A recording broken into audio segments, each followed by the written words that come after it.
Esse é um momento, não mais um de tantos outros, dentro do mês, dentro do ano.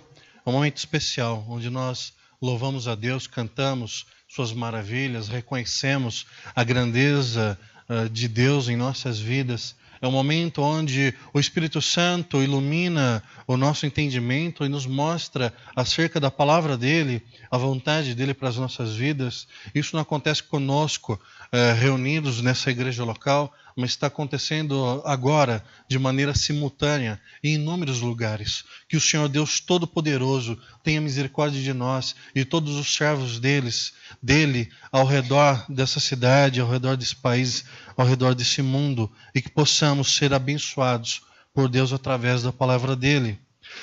Creio que fomos abençoados semana passada. Mês de outubro, um mês onde trago a proposta para vocês de estarmos orando juntamente com os salmos. Então, domingo passado, o primeiro domingo do mês, Salmo 27.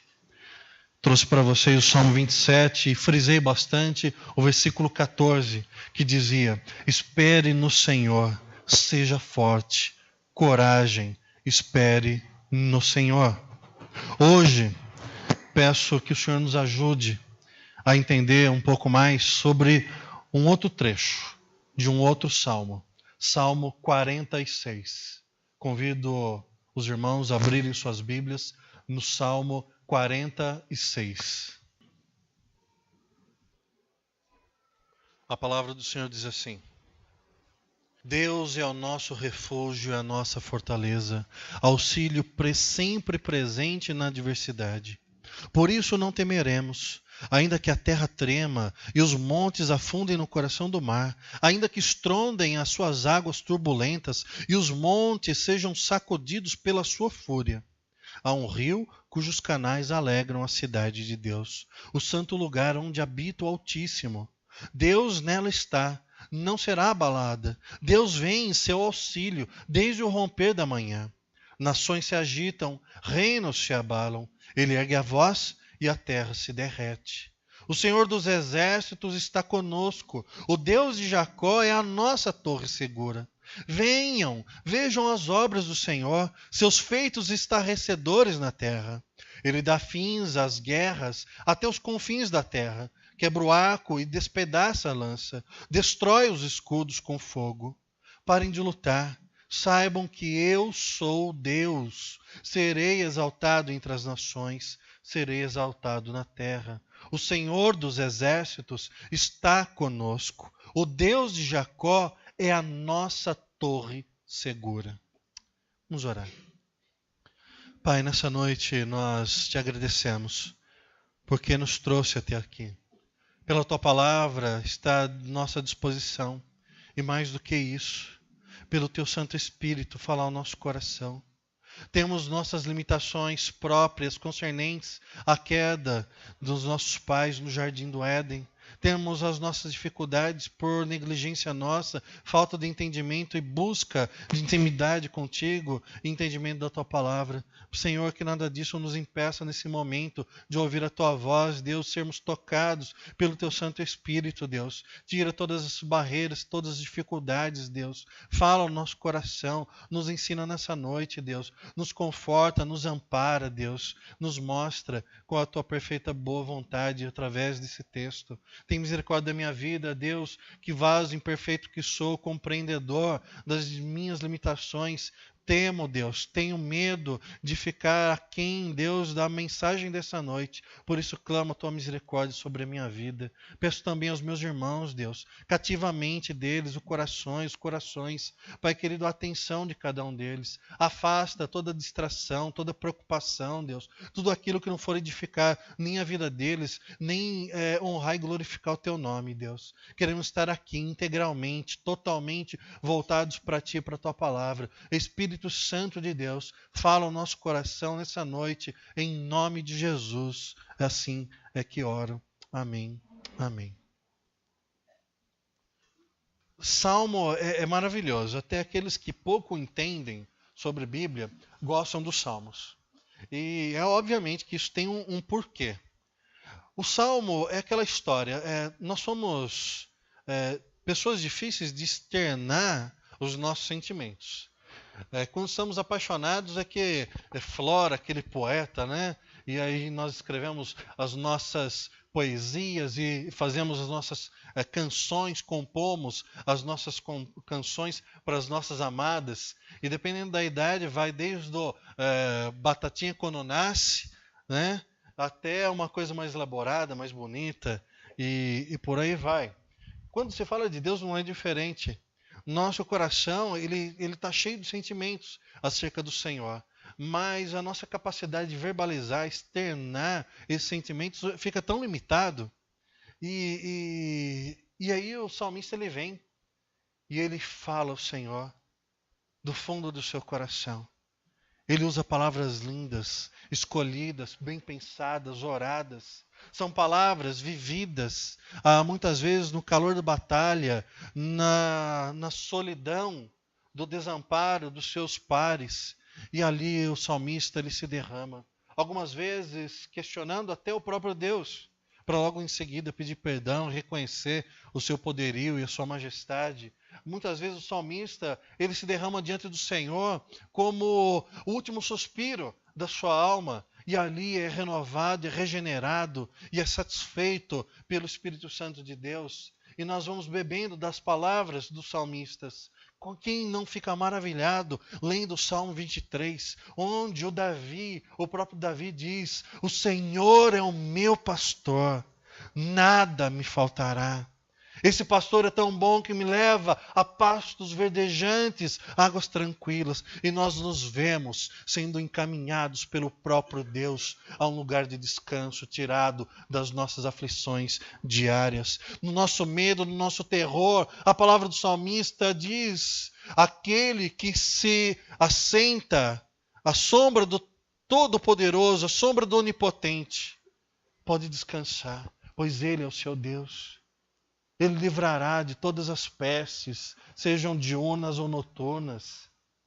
E nós ali nos vemos amparados, mesmo diante do inimigo poderoso. E o Salmo 46, ele é um salmo onde é explicitado a alegria de perceber o cuidado de Deus em sua vida. E é interessante que nós estamos lendo o Salmo 46, mas esse Salmo ele faz referência a uma outra passagem da Bíblia. Lá em 2 Reis, capítulo 18. Vamos abrir lá? 2 Reis, capítulo 18.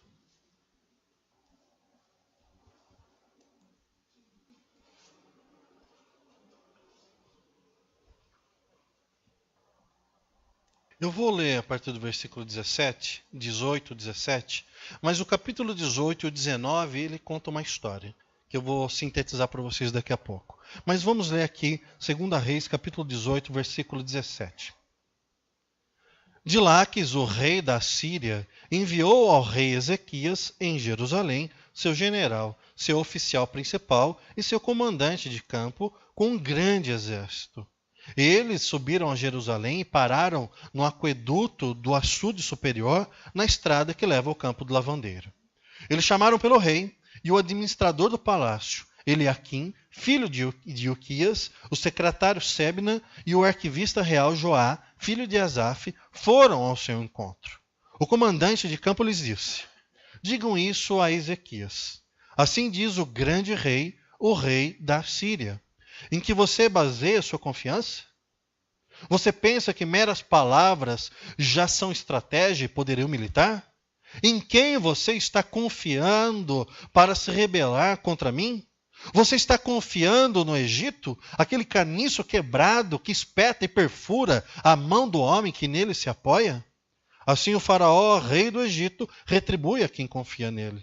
Mas se vocês me disserem: estamos confiando no Senhor, o nosso Deus, não é Ele aquele cujos santuários e altares Ezequias removeu, dizendo a Judá e Jerusalém: vocês devem adorar diante deste altar em Jerusalém? Aceite, pois, agora o desafio do meu senhor, o rei da Síria. Eu lhe darei 2.000 cavalos, se você tiver cavaleiros para eles. Como você pode derrotar o mais insignificante guerreiro do meu Senhor? Você confia no Egito para lhe dar carros de guerra e cavaleiros?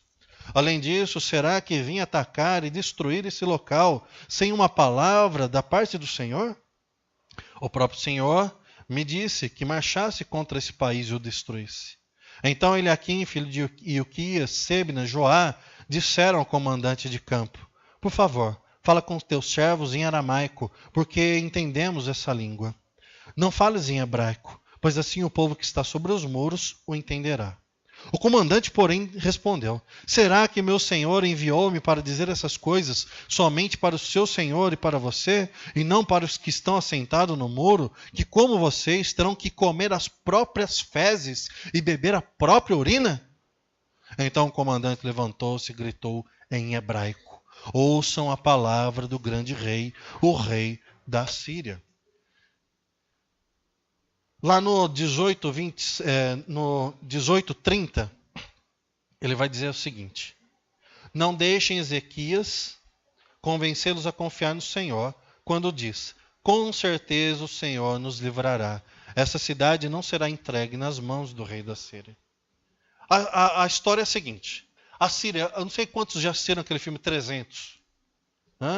300, quem já assistiu sabe que são 300 homens de Esparta que vão bloquear uma passagem cuja invasão à Síria está acontecendo ali nos seus domínios, e são 300 homens contra milhares e milhares e milhares. E o rei assírio, interpretado até por um brasileiro, Rodrigo Santoro, né? Ele se apresenta como um Deus-rei. Um Deus-rei. Tamanha era a fama dele, tamanho poderio militar. E a Bíblia registra isso e vai dizendo: onde o rei da Síria passava, ele simplesmente varria do mapa as nações que ali estavam. Totalmente eram arrasados. Aqueles que não se submetiam ao seu poderio, não lhes dobrassem os joelhos e adorassem ele como Rei Deus, eram totalmente exterminados. Simplesmente assim. E aí nós lembramos o quê? Que esse comandante, Senaqueribe, ele é enviado para Ezequias, o rei ali de Judá, o rei de Israel, do povo de Deus. E ali ele ouve desse comandante o que era comum: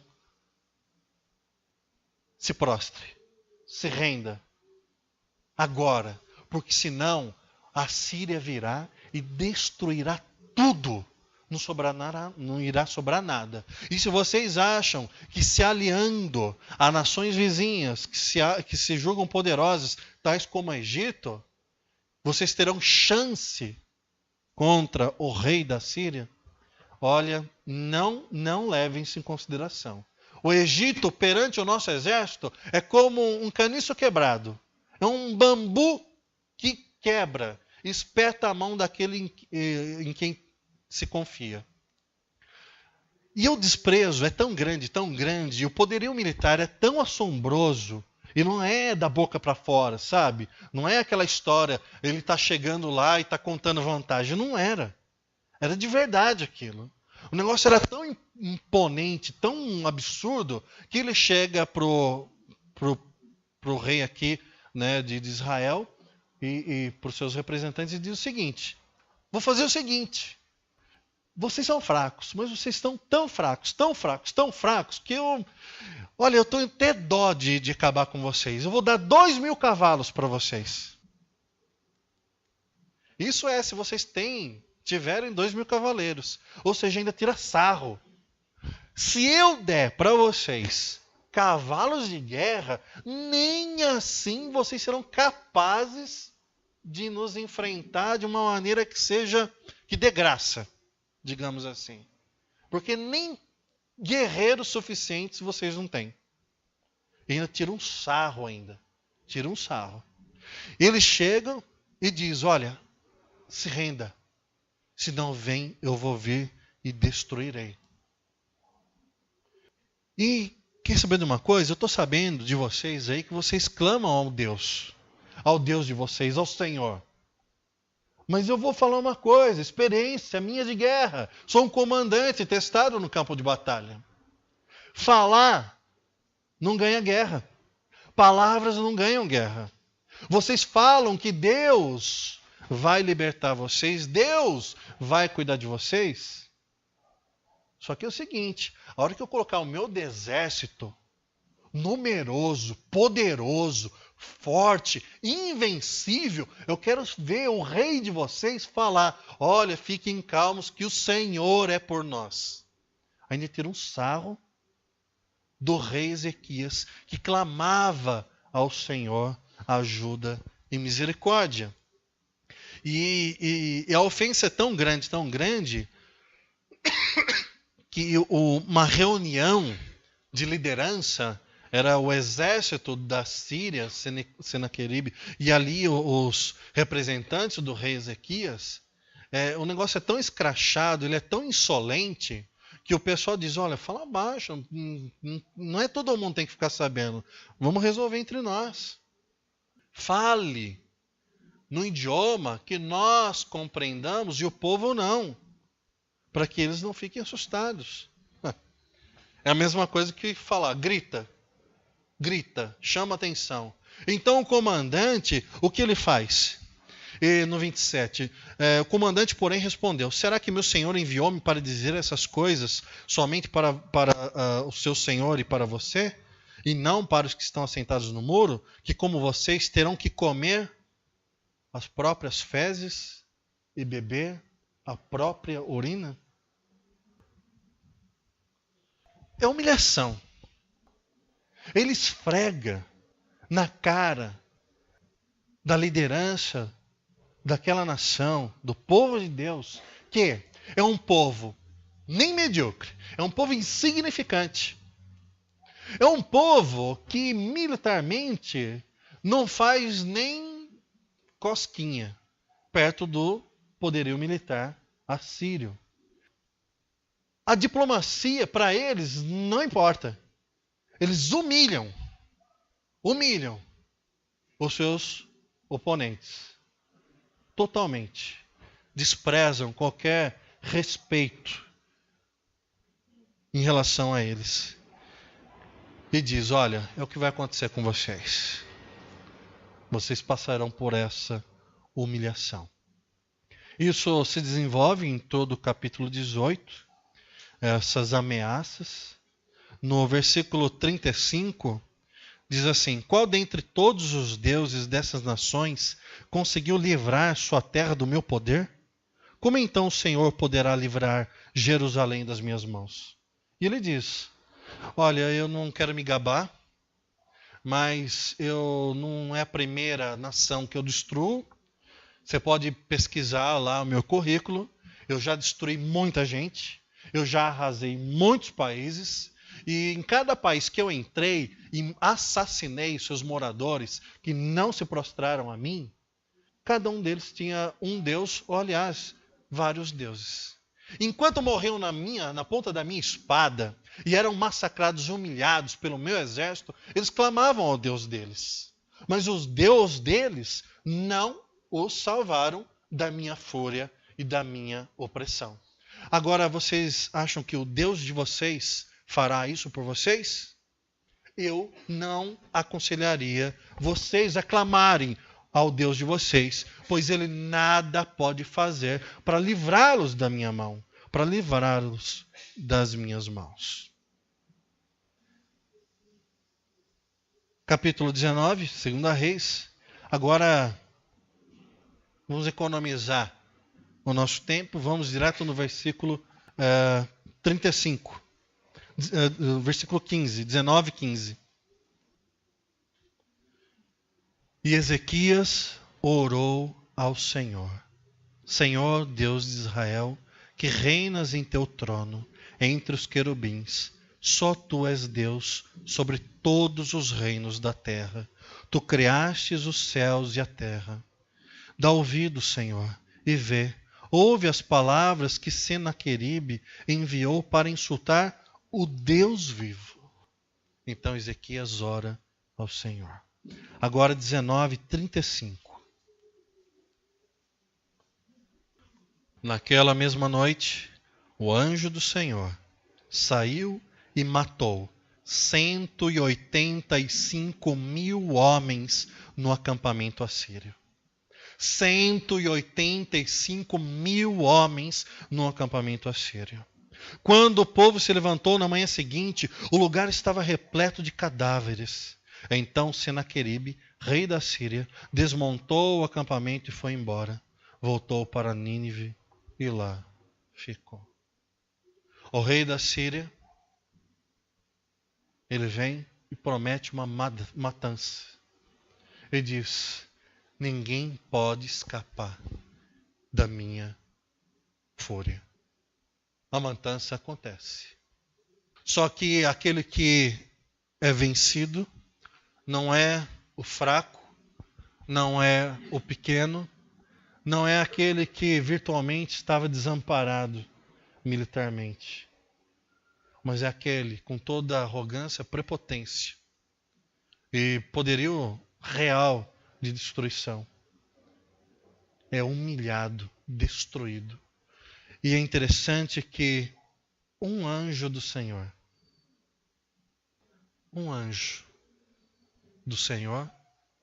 durante a noite passou e matou 185.000 soldados. Um anjo. Salmo 46, eu vou destacar 3 versículos nessa noite. O versículo 1, o 2 e o 3. E diz assim: Deus é nosso refúgio, a nossa fortaleza, auxílio sempre presente na adversidade. Por isso não temeremos, ainda que a terra trema e os montes afundem no coração do mar, ainda que estrondem as suas águas turbulentas e os montes sejam sacudidos pela sua fúria. 3 versículos. E desses 3 versículos eu tiro o tema da minha pregação. No primeiro versículo, parte B. Auxílio sempre presente. Auxílio sempre presente. E é interessante que é uma palavra que nós estamos acostumados a sentir falta em nossas vidas. É auxílio. Auxílio. Nascemos precisando de auxílio. Se não é a mãe, o pai cuidando, o que será do bebê? O que será da criança? Se não é alguém para cuidar, como a criança sobreviverá? Nós precisamos de auxílio na nossa educação, através dos tutores, dos professores e todos aqueles que se empenham no nosso bem-estar. Nós precisamos de auxílio para tantas coisas. E nós somos desafiados, talvez não desafiados como o rei Ezequias, né? Mas somos desafiados em nossas vidas diante de inúmeras situações. Nós somos desafiados emocionalmente. E ficamos desamparados em alguns momentos porque são decisões importantes em nossas vidas que nos traz um pouco de medo. Quem aqui teve dificuldade para largar chupeta? Eu não sei como está hoje, mas tem aquele momento emocional onde a criança fica, larga a chupeta, não larga a chupeta, aí faz aquelas trocas mirabolantes com pai e mãe, com tio, sabe? Olha, eu te dou 10 reais, te dou 20 reais, você larga a chupeta, eu te compro uma boneca, você larga a chupeta, eu te levo para passear não sei aonde, você larga a chupeta. Aí a criança, obviamente, imediatamente aceita qualquer negócio. Aí toma um sorvete, faz o passeio, faz o que tem que fazer, de noite chora. Cadê minha chupeta? E é aquele estresse, por quê? Porque aquela necessidade, aquele amparo que aquela muleta emocional dá para a criança é a chupeta. Mas isso não é bobagem, né? Quem aqui já não largou a chupeta? Largou, né, gente? Então tá bom. Largamos a chupeta há muito tempo atrás. Mas depois da chupeta, quando a chupeta é colocada de lado, vem o primeiro dia de aula. E aquele frio na barriga? Primeiro dia de aula. Você conhece um monte de gente na sua vida. Seu pai, sua mãe, seu avô, sua avó, seu tio e um coleguinha vizinho. Aí você chega na escola, 45 crianças, um bando de professores que você nunca viu na vida, e um grade, portas, portões. E aí a mãe fica lá do lado de fora da grade, chorando. Parece que você está indo fazer uma cirurgia do coração. E você não sabe se você está preocupado com você ou com a sua mãe. E tem aquela tensão, primeiro dia de aula. E agora? O que vai acontecer comigo? Será que vão me buscar no final do dia?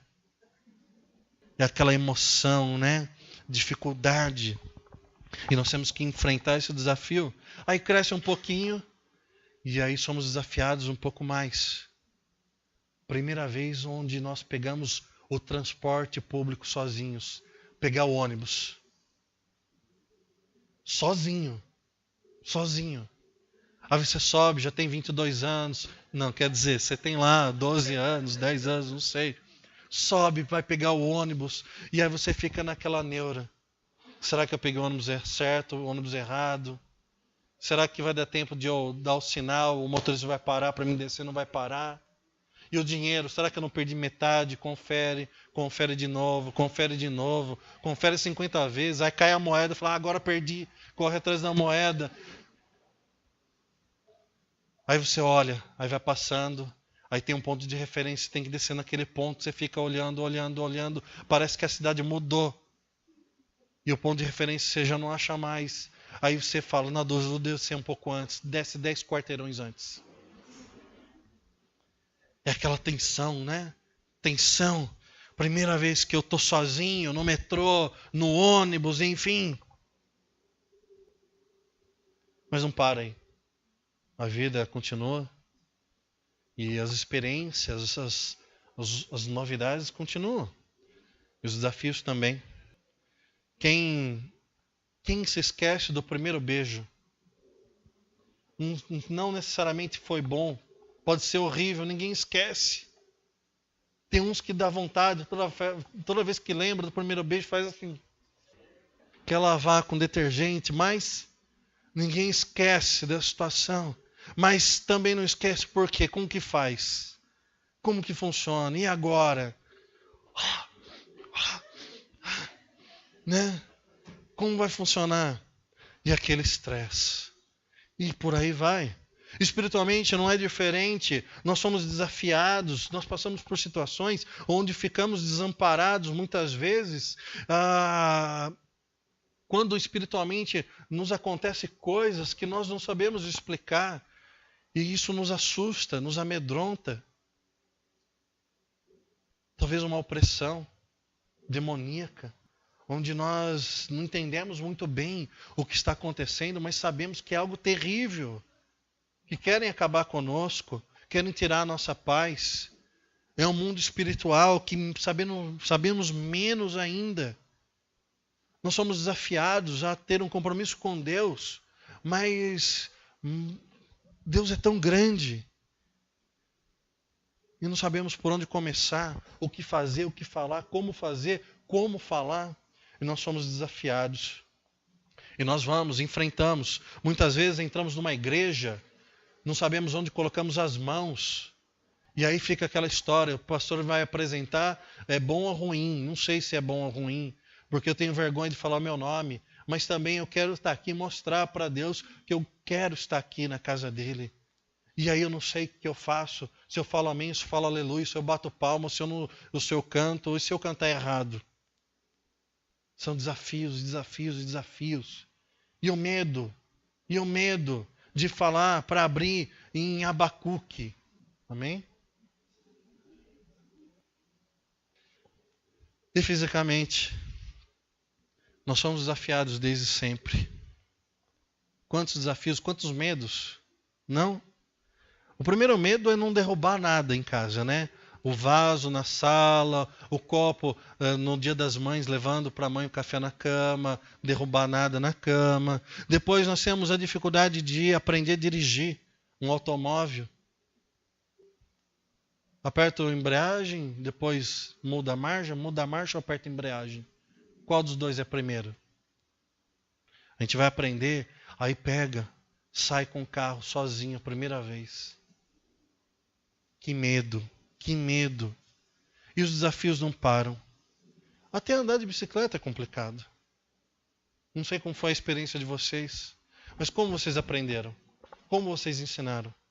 Em casa, peguei o método tradicional. Segurei a bicicleta com as duas mãos, firme, e disse, sobe na bicicleta. Então, Lucas, depois Rebeca, subiram.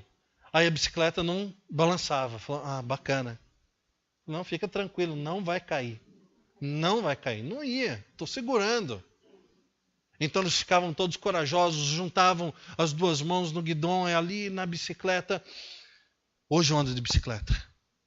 Aí devagarzinho, e andando, segurando no banco da bicicleta e dizendo para eles, pedala, pedala. Não, pedala, mas solta o freio. Agora pedala. Olha para frente. Pedala. Mas eu vou cair. Não vai cair, eu estou te segurando. Continua pedalando. Mas eu vou cair. Pedala. Mas eu vou cair. Pedala. Já foi. Já está lá na frente, já está pedalando. Nem percebeu que está pedalando sozinho. Mas o que acontece? E agora eu vou cair? Não vai cair, não. Continua pedalando. Se você sentir que vai tombar, você me avisa que eu corro do seu lado e te seguro. E aí aprende a andar de bicicleta. Às vezes cai, às vezes não cai. Às vezes rala o joelho, às vezes não. Mas estava presente lá. Por isso, nessa noite, o primeiro ponto que eu trago para vocês, baseado em auxílio sempre presente, esse auxílio anterior, onde Deus sustenta. No versículo 1, está escrito assim, Deus é o nosso refúgio e a nossa fortaleza. Refúgio e fortaleza é um lugar onde você vai e as outras pessoas não te acham. Não são capazes de alcançá-lo. Fortaleza, um lugar inexpugnável. Onde, por mais que o inimigo tente invadir, não vai conseguir. É forte. É uma fortaleza. E é interessante que esse salmo, ele foi derivado desse salmo que Martinho Lutero, quando foi chamado para defender as suas 95 teses ali em Worms, ele orou em cima do Salmo 46 e compôs aquela música, Castelo Forte. Já ouviram falar? É um clássico. Castelo Forte é o nosso Deus. Cadê o pessoal do louvor aqui? Como que é? Castelo forte é o nosso Deus. É linda aquela música. É linda para mim e para você. Moradores de São Carlos. Que a gente vê alguém suspeito na rua, chama 190. Polícia Militar. Agora imagina você, Lutero, diante dos príncipes da Alemanha, onde o próprio Papa tinha instruído a pedir a cabeça de Lutero. Ele estava indo para a morte, e sabia que estava indo para a morte, porque um pouco antes, John Hus, ele também foi prestar contas da sua fé, e o príncipe disse, pode ir meu querido, tranquilo, vou lhe fornecer um salvo-conduto. Ninguém vai pôr a mão em você, porque eu, o príncipe, o rei, determino a sua segurança. Ele fala, o príncipe falou, então eu vou. Foi, morreu. Morreu na fogueira, John Hus. Agora Lutero está na situação idêntica. Eu vou, e o príncipe diz, venha Lutero, sem medo, eu lhe dou um salvo-conduto. Ele está lá diante dos seus inimigos, todo mundo esperando a cabeça dele cair. E ele, como Ezequias, diante do rei da Síria, do seu exército poderoso, que nada do que fizesse seria significativo diante do tamanho poderio. O que ele faz? Ele diz, Castelo Forte é o nosso Deus. Como o salmista diz, Deus é o nosso refúgio e a nossa fortaleza. E você percebe uma coisa. Essas palavras, elas são ditas antes de subir na bicicleta. Antes de entrar no olho da tormenta. É diante do cenário caótico. É diante do cenário de terror. Onde aquele que é do Senhor, ele não fica com medo. Ele não fica com medo, como o versículo diz no 2. Por isso não temeremos. Ele não fica com medo de ser desamparado por Deus. Ele fica assustado com a situação. E nós ficamos assustados com muitas vezes das coisas que nos acontecem, com muitas situações que nós enfrentamos. Ezequias estava diante de um exército poderoso, Lutero estava diante de um exército poderoso. E muitas vezes nós somos colocados diante de situações terríveis, que mesmo antes de começar, a gente sabe que vai ser horrível. E aquilo nos dá um frio na barriga, um gelo na espinha. E você pensa, Senhor, meu Deus, olha o tamanho desse problema. Senhor, meu Deus, olha o poder desse meu inimigo. Senhor, meu Deus, olha o meu tamanhozinho. Olha a minha pequenez. Senhor, meu Deus, como serei eu capaz de enfrentar tal desafio? Como não irei desfalecer de tamanha gravidade que se apresenta na minha vida? Como, Deus? Com certeza eles vêm para me massacrar, para me humilhar. O rei da Síria disse: vocês comerão suas próprias fezes, beberão a própria urina. Senhor, meu Deus, será que eu serei arrasado ao ponto de ser humilhado ao extremo pelos meus inimigos, dentro dessa fábrica, dentro desse colégio, dentro da minha própria família, meu Deus? Será que eu serei massacrado, Deus? Será que eu não posso fazer nada? Nada. Diante dos meus perseguidores, Deus? Será que a própria carne, que muitas vezes é o meu inimigo, será que ela vai destruir o meu casamento? Porque eu não sou capaz, Deus, de enfrentar tamanha resistência, tamanha oposição. E os inimigos, você pode colocar o nome que você quiser. É vício. E os vícios têm seus nomes. É bebida, é droga, é pornografia, é idolatria, o que você imaginar. Eu só peço para você uma coisa.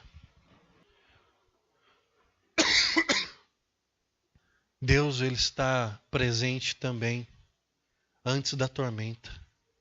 Ele é auxílio presente antes que a adversidade ela aconteça. No Egito, haveria 7 anos de fome extrema. Mas Deus entrou com auxílio muito antes. Muito antes. E instruiu José. Deus estava presente, estava auxiliando o povo de Israel antes mesmo deles saberem a terrível fome que viria. Isso não é diferente comigo, com você. E aí nós oramos de maneira muito correta, algumas vezes, dizendo o seguinte em nossas orações: Senhor, obrigado por tudo que o Senhor tem feito em nossas vidas e pelos livramentos. É uma oração correta. Mas em alguns momentos de lucidez, eu ouço nas orações o seguinte: e também por aqueles livramentos que nem temos noção que o Senhor nos livrou. Alguns são fáceis, fáceis de identificar. Outros, nós vamos dormir no final do dia, nem se passou pela nossa cabeça que o anjo do Senhor estava ali, nos livrando. Porque o Senhor, ele é auxílio antes da tribulação também. É nós que não somos capazes de perceber a sua mão e o seu agir em nossas vidas. Ali, antes que a Síria invadisse Israel, Deus já estava lá, dizendo para Ezequias: Ezequias, não se assuste com o tamanho do exército deles. Eu sou o Senhor teu Deus. Eu sou o Senhor teu Deus. Ezequias fez o correto. Ele não se baseou em palavras, como o assírio propôs. Ele se baseou na promessa de Deus. E a promessa de Deus para Ezequias é a promessa de Deus para mim e para você. Ele é imutável. A promessa de Deus para a minha vida e para a sua vida é que Ele é auxílio presente. Ele é sempre presente. É um auxílio sempre presente. Antes mesmo das tribulações. 2. Se Ele é auxílio sempre presente antes, Ele também é durante. Ele é durante. Porque durante o seu auxílio, Ele nos fortalece. Por isso o versículo 2 diz: por isso não temeremos. Por isso não temeremos. É interessante que esse temor não é aquela constatação óbvia da tragédia que nos assola e do perigo que bate às nossas portas, ou do perigo que estamos vivendo. Não, não é isso. Mas é a força, é a capacidade que Deus dá a cada um de nós, mesmo fracos, mesmo pequenos, mesmo totalmente desprezados pelos nossos inimigos devido à nossa fraqueza. E aí nós olhamos com a inteligência que Deus nos dá e diz: não tem solução. E é isso que acontece. Não adianta falar, não, sou crente, tudo tem solução. Se depender de nós, vai ter momentos em nossas vidas que não vai ter solução. Não tem solução, não tem saída. Você tenta A, não funciona. Tenta B, não funciona. Tenta C, não funciona. Você tenta todas as letras do alfabeto, não funciona. Você tenta o diálogo, não conserta. Você tenta a força, não dá certo. Você tenta deixar para lá, não resolve. Você tira a roupa do corpo e a pessoa não para de perseguir. Você muda o seu turno de horário lá na fábrica e ela te espera no estacionamento para te atrapalhar a sua vida. Você muda de carteira, você muda de classe, você muda de escola. E você está passando na rua, vem a perseguição. Você pede perdão, você se humilha, você chora, você confessa o seu pecado. Mas não acaba a humilhação. E aí você fala, não tem o que eu fazer. Deus, os inimigos são implacáveis. Eles só vão desistir a hora que eu tiver enterrado. E se bobear, vão sapatear em cima do meu túmulo. Nem eu entendo o que eles querem de mim. O diabo, eu entendo. Ele quer me destruir, é o inimigo da minha alma. Mas tem vezes que junta todos eles. Junta o diabo, junta o mundo. E muitas vezes eu me junto, porque minha carne facilita eu entrar em cada confusão. E aí, no final do mês, eu recebo uma fatura do cartão de crédito que se eu parcelar em 3 vidas, vou ficar devendo uns anos. Se vender os meus órgãos, eu vou precisar de 3 rins, 2 corações.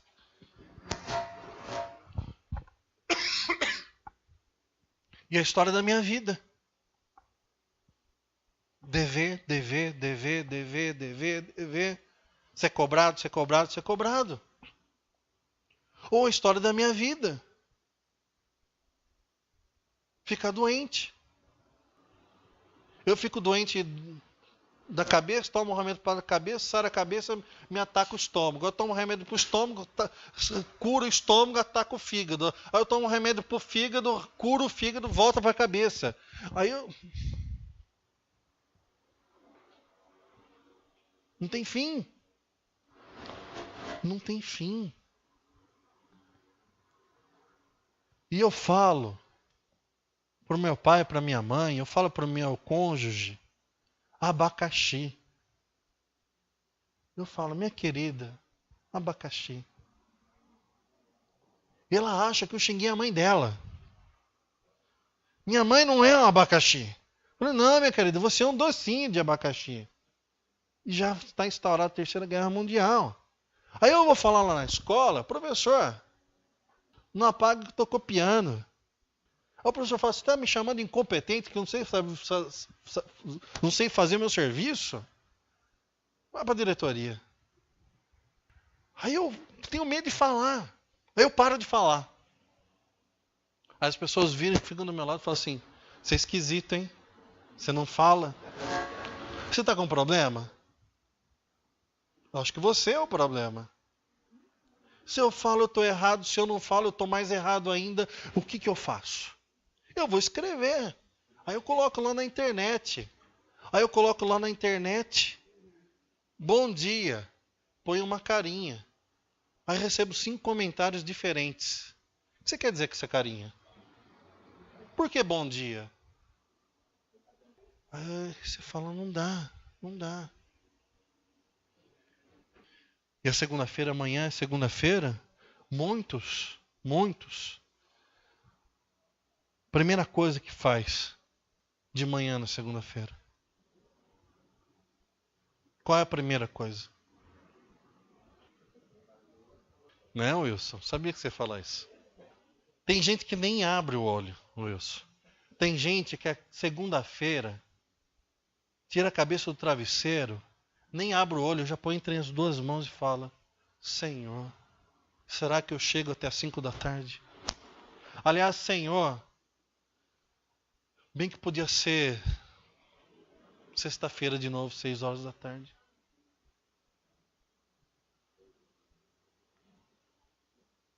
Não é que eu não tenho higiene, mas não tenho vontade nem de escovar o dente, Senhor.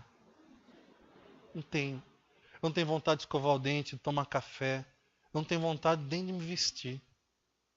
Senhor, não tenho vontade de levantar dessa cama, Senhor. Se eu pudesse dormir até fevereiro de 2017, para ver se acordando em fevereiro de 2017, meu TCC foi aprovado, a economia melhorou. E tem gente que de manhã não abre o olho e soa frio. Por quê? Porque o dia que se vem demonstrando vai ser um dia terrível. Um dia terrível. Um dia de incertezas, de dúvidas. Um dia que talvez eu seja mandado embora do meu trabalho. Um dia pode acontecer tanta coisa ruim, que eu posso até perder minha vida. No caso de Lutero, no caso de Ezequias. Porém, Deus ele é auxílio antes, mas é também durante. E durante o olho do furacão, durante a tempestade, durante a tribulação, Ele fortalece. Ele fortalece e enche de uma força sobrenatural. E aquele que busca o Senhor e diz, o Senhor é o nosso refúgio, a nossa fortaleza, e eu creio que Ele é meu auxílio até mesmo nesse dia horrível, nesse dia escuro da minha alma, onde eu sei que enfrentarei leões, eu sei o nervoso que eu vou passar durante o dia. Eu sei, mas eu sei que o meu Deus não vai me desamparar. Ele está segurando ali no banco da bicicleta e eu posso ter medo de cair para a esquerda, cair para a direita e pode ter vir gente tentando me derrubar. Mas o meu Deus tem mão forte e Ele não vai me largar, não vai permitir que eu caia por terra, que eu me machuque. Ele não vai fazer isso, pois Ele é meu auxílio presente, mesmo no meio da pior das tribulações. Ele é. Então levanta, clama ao Senhor e diz: Senhor, em Ti eu confio, eu não tenho medo. Versículo 2: por isso não temeremos. Não temeremos mesmo que? Mesmo que a terra trema, mesmo que os montes afundem no coração do mar, ainda que estrondem as suas águas turbulentas e os montes sejam sacudidos. Ponto 3. Auxílio também depois e proteção, ainda que Deus também é auxílio presente depois da tormenta em nossas vidas. Depois de toda a tribulação, de toda tristeza que muitas vezes a tribulação nos traz. E é óbvio que o salmista está usando de hipérbole, um exagero literário, que vai dizer: ainda que a terra trema e os montes afundem no coração do mar, né? Ou seja, ainda que a criação, que a natureza, ela imploda, ainda que coisas sem imaginação, fora da imaginação, pudessem vir a acontecer, mesmo que isso fosse possível, se acontecesse, nós não temeremos. Nós não temeremos. Ainda que essas coisas aconteçam, nós não temeremos. É interessante que nós temos homens de Deus que colocaram isso em prática. Sadraque, Mesaque e Abednego, diante de Nabucodonosor, disse para ele: ó grande soberano, rei Nabucodonosor, ainda que o nosso Deus não nos livre da fornalha ardente, ainda que nós não iremos nos prostrar, ainda que. E eles foram para a fornalha ardente. Mas lá, no depois, Deus estava lá com eles e o livrou, e os protegeu, e os exaltou. E Josué, quando disse para o povo, quando assumiu a direção do povo, e disse: vocês, eu não sei, mas eu e a minha casa serviremos o Senhor. Vocês não querem atravessar o rio comigo? Eu não quero saber. Eu sei que eu e a minha casa, nós vamos. É o mesmo Josué que foi enviado com 12, entre os 12 espias, para olhar a terra que mana leite e mel, e voltou dizendo: vamos, o Senhor nos dará a terra prometida. Ele, Caleb, os outros 10 disse: não, não vamos, somos gafanhotos e eles são gigantes.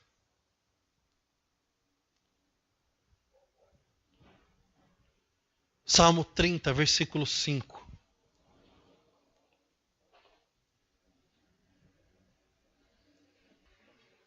Parte B. Salmo 30, versículo 5b. O choro pode persistir uma noite, mas de manhã irrompe a alegria. O choro pode durar uma noite, e às vezes é uma noite comprida. Tem gente que chora uma noite toda, e essa noite pode ser traduzida em alguns anos. Pode ser traduzida na tristeza de ver um filho, uma filha, distante dos caminhos do Senhor. Um marido completamente alienado da vontade de Deus, caminhando a passos largos ao inferno e à danação eterna. negando e blasfemando contra o nome do Senhor. Uma esposa relapsa, relaxada, mal-humorada, briguenta, que não acrescenta, mas subtrai a fé do seu marido. Uma vida miserável, de escolhas ruins. Mas a noite ela acaba uma hora. Ela acaba. E a alegria vem pela manhã. E quando a alegria do Senhor vem, a noite fica pequena diante da alegria que o Senhor nos dá. Cada um de nós temos uma história de vida. Eu tenho a minha, você tem a sua. Eu não sei como foi a tua história de vida. Eu não sei o quanto você chorou durante a noite. Eu não sei nem se você está no meio dessa noite. Ou está no início dessa noite. Eu não sei quais são os seus desafios. Eu não sei quantos comandantes assírios estão esfregando na tua cara que você não é nada, você não é ninguém. E que você vai ser destruído amanhã. Você não vai ter futuro. Que você vai ser nada. Eu não sei. Mas uma coisa eu sei. Diga para ele agora, em nome de Jesus Cristo. Eu confio no Senhor meu Deus. E se hoje eu não sou nada, o Senhor me fará o que Ele quiser fazer e eu me alegrarei no que Ele me fizer. E eu confio que Ele me livrará da humilhação que hoje eu estou passando. Eu acredito nisso. Eu acredito porque eu ouvi falar, não, eu acredito porque eu conheço o meu Deus. Ele é o meu refúgio, Ele é a minha fortaleza. É nele que eu confio. É nele que eu confio. Assim como está escrito no Salmo 27, 14. Eu tenho que ser forte, eu tenho que ser corajoso e eu vou esperar no meu Deus. Não importa quantas horas dessa madrugada tem para a minha vida. Pode ser uma madrugada anormal de 30 horas. Eu vou confiar no meu Deus e ansiar pelo primeiro raio de sol pela manhã, porque no primeiro raio de sol pela manhã o meu Deus vai me tirar da minha situação de humilhação e vai me exaltar. Não para esfregar na cara de ninguém, não. Mas porque para honrar e glorificar o nome dele e dizer: o Senhor esteve comigo no meu lamento, na minha dor, no meu sofrimento, e eu confiei no Senhor, esperei no Senhor, e o Senhor foi bondoso para comigo.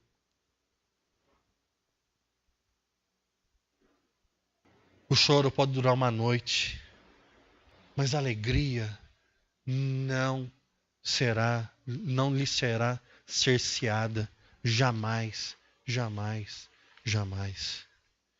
Romanos capítulo 8.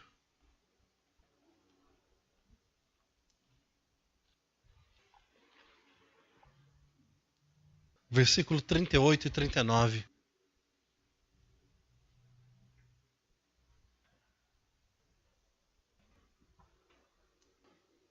Romanos 8, versículo 38 e 39. O apóstolo Paulo diz assim: pois estou convencido de que nem a morte, nem vida, nem anjos, nem demônios, nem o presente, nem o futuro, nem quaisquer poderes, nem altura, nem profundidade, nem qualquer outra coisa na criação será capaz de nos separar do amor de Deus que está em Cristo Jesus, o nosso Senhor. Nada. Nada disso.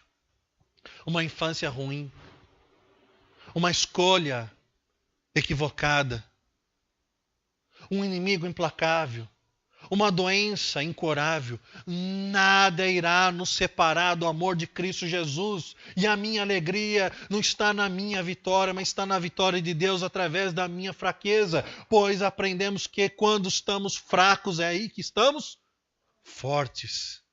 Então que sejamos fracos para a honra e glória de Deus, e na nossa fraqueza o nome dele seja exaltado, na nossa doença, os nossos lábios declarem a nossa confiança no nosso Deus, mesmo que as montanhas se joguem no meio do mar. Que a minha vida honre e glorifique a Deus, na minha pobreza, na minha miséria, na minha dificuldade, na minha perseguição, que o nome de Deus seja exaltado através da minha vida. Pois se isso acontecer, eu serei mais do que vitorioso. E minha alegria será mais do que multiplicada. Por isso, quando você estiver prestes a passar por grande tribulação, não se esqueça. O Senhor está contigo. Auxílio sempre presente. Não permita que o medo lhe paralise. O inimigo alcance vitória antes mesmo da batalha. Não desista. Quando todos estiverem contra ti e o peso do mundo estiver esmagando com todos os seus perigos, forças contra ti forem desproporcionais, não esqueça. O Senhor é contigo. Ele é auxílio sempre presente. Mesmo que após o caos, muitas vezes que vem para nos destruir e nos desanimar, saiba que o dia seguinte é providência de Deus. E apesar do estrago que fica para trás, o Senhor é contigo.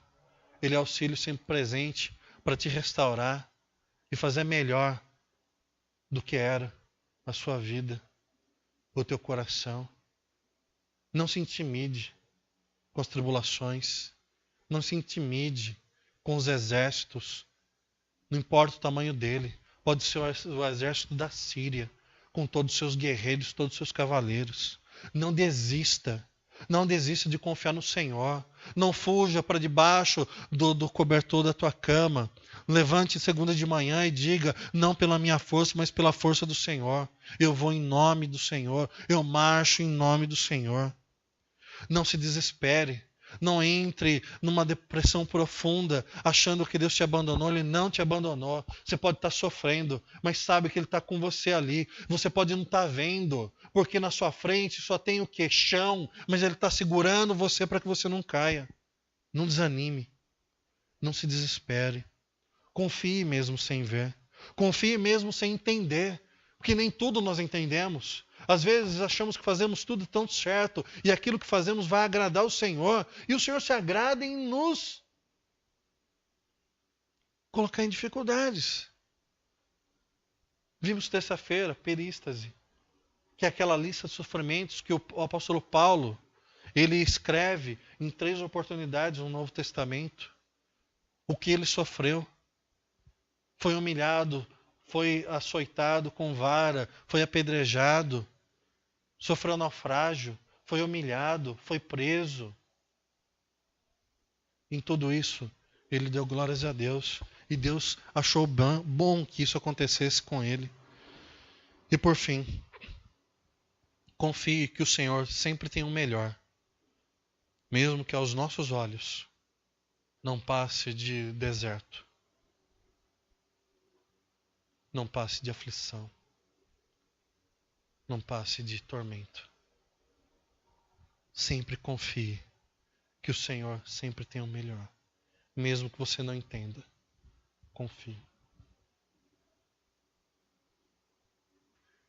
Que o Senhor Deus tenha misericórdia de nós. E que nos lembremos sempre e cada vez mais. O Senhor é auxílio sempre presente.